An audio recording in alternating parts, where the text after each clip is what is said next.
माशाल्लाह, कितना खूबसूरत सेट है ना?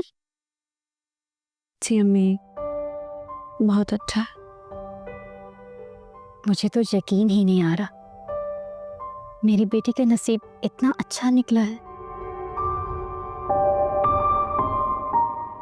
ये सब कपड़े, जेवर तुम्हारी सास ने बहुत चाहत से खरीदे तुम्हारे लिए।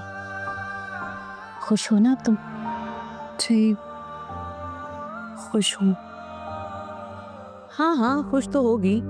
इतना खूबसूरत सेट जो मिला है, मुझे तो इस घर में एक चेन तक नसीब नहीं हुई।